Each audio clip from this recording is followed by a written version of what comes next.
Hello বন্ধুরা, আজকে আমরা যে মুভি সম্পর্কে জানবো সেই মুভিটি খুবই একটি জনপ্রিয় মুভি বন্ধন, যে 2004 সালের মুভি। এই মুভিতে যারা যারা অভিনয় করেছে এবং অজানা তথ্যগুলি আজকে আমরা জানবো।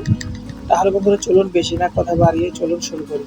বন্ধন হচ্ছে 2004 সালের মুক্তিপ্রাপ্ত একটি বাংলা রোমান্টিক পারিবারিক ড্রামা। রবি পিনাকি দ্বারা পরিচালিত এবং এতে জিৎ, কোয়েল মল্লিক একটি দ্বৈত চরিত্রে অভিনয় করেছিল। এই মুভির পরিচালক ছিলেন রবি পিনাকি। আর মুক্তি তারিখ হচ্ছে 17 ডিসেম্বর 2004। সময় চলমান 166 মিনিট। দেশ ভারত ভাষা হচ্ছে বাংলা।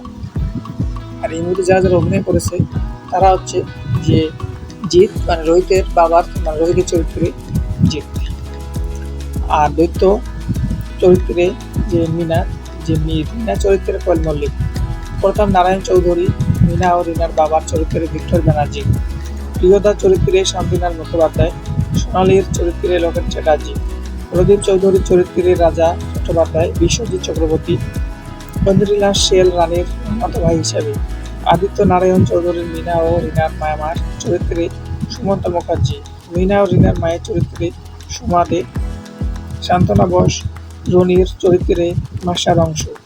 রবিশঙ্কর পাণ্ডে সোনালী চক্রবর্তী। রনির কাজিনের চরিত্রে তোমার পিঠ।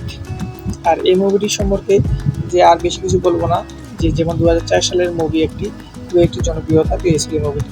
তাহলে বন্ধুরা আজকের ভিডিওটি এই পর্যন্ত। এমন সঠিক তথ্যের ইনফরমেশন পাওয়ার জন্য আমাদের চ্যানেলটি সাবস্ক্রাইব করে নোটিফিকেশন অন করে রাখবেন। তাহলে বন্ধুরা আজকের ভিডিওটি এই পর্যন্ত। ধন্যবাদ।